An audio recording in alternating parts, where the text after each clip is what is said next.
All right, we're back here on Yahoo Sports, and we wanted to catch up with a guy, Larry PEPE, who I like and is always prepared, and he always gets good stuff out of guys, and he got some great stuff this week out of Chael Sonnen. But, Larry, I got to tell you, they asked Chael Sonnen about some of his comments, especially on Lance Armstrong today at workout day in Oakland, and Chael was like, Larry PEPE? I don't know who that is. I've never talked to Larry PEPE. Well, listen, obviously, if you watch the 117 countdown, or if you've listened to my show where I've interviewed Chael 5 times, obviously he knows me. Maybe I'm just that forgettable. I hope not. But, listen, Chael is a master at saying outrageous things, promoting, and it kind of makes me think when I had him on this last week, we talked about the whole John Lane thing, and he talked about how, he did this interview, and he gave all these wise-ass answers, and he thought it was hysterical, and it was a fun read, and it was a comedic read. And he was upset that John did not want to be what he called a willing participant. Mm-hmm. So I'm going to be a willing participant. I'm pretty sure Chael knows who I am, at least I hope so, and at least I have some evidence that he knows. But thank you, Chael, because I'm going to hire this guy as my publicist because I wouldn't be talking to you if he didn't make those outrageous comments. My only issue with Chael is sometimes he twists things so much. Like, dude, we can go back and find things out that you said. I mean, there are records of this stuff, and, like you said, you've done 5 interviews with him. Even the Twitter thing.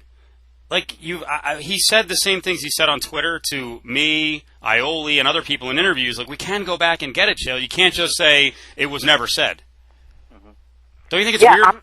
I'm not sure what the method to that madness is, except... another thing, I just keep going back to the interview. There was a point where I was talking to him about Ed Soares, and he said, and he seemed almost sincere, and I say almost because I'm never 100% sure, but he said, we're talking about this guy again. He's coming up in yet another interview, and I think he has a certain respect for an ability to self-promote, and I just think Chael's going home at night and laughing his ass off, because we're going to talk about all the outrageous things he says, even if they're provable. Now, I think there was a little disservice, and I think it was a little lazy in some ways, on the quote that was pulled on the Armstrong comments. First of all, you have to put it in the context it came in, which there was a good lead-in on Rampage Jackson, which was very quotable as well. On the Armstrong comments themselves, are those the kind of comments, when you heard them, they're lightning rod comments. Are those the kind of comments that are overboard, that every once in a while Dana White will get pissed off at a fighter? Are those the kind of comments, if they really blow up from here, that should get him angry, and where he'll go to Chael and go, Chael, tone it down a little bit? I'm not sure. And I appreciate you bringing up the lead-in, because it's not like I asked him about Lance Armstrong. I mean, Lance Armstrong was about the furthest thing from my mind before he said his name that I could think of. I just kind of picked up in the interview that it seemed like if there was a theme to what pisses Chael off or gets under his skin, it's when people don't take responsibility for their actions. Mm-hmm. He said that about Rampage. He referenced that about John with that interview, and he referenced it about Anderson repeatedly. And when I asked him about that, the Lance Armstrong thing came out of nowhere.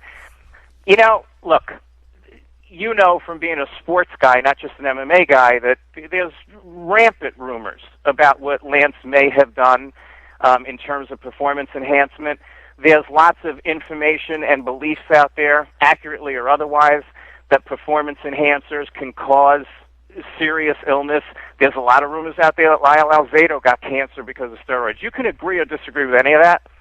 I don't know that it rises to the level of a Dana White intervention. I think when Frank said, he wanted to kill Brock in the cage, that didn't bother me all that much, because I don't know how different that is than what a lot of fighters say, like BJ about GSP. I'm gonna kill you. I'm gonna try to kill you.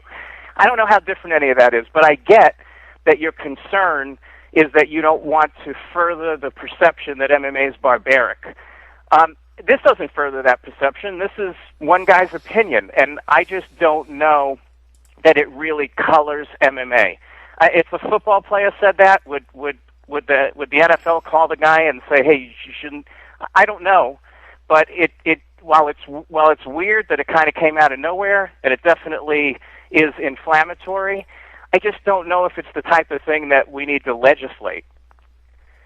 Well, I think what we have out of this is go back to the beginning of the conversation when we talked about Chael maybe not knowing who you were, or saying he'd never spoken to you. You remember it was just last week, so I don't know if you how closely you follow the blogosphere, but Arash Markazi from ESPN.com got in some trouble because supposedly he didn't properly identify himself with LeBron James.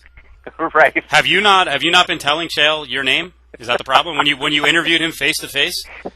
Well, here's the thing. And 5 times you didn't say your name was Larry Pepe? Well, the great thing is he says, "Hey, Larry, it's great to be here." So I'm pretty sure he knew who I was. But listen, Steve, I'm going to reiterate it again.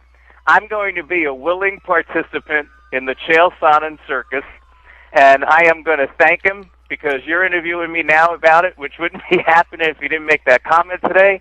I ended up on the 117 show because of him. So I'm telling you, when it's all over, I'm going to call him. I'm going to hope he recognizes my name by that point, and I'm going to see if he'll be my publicist because I can't imagine having a better guy to do that for me.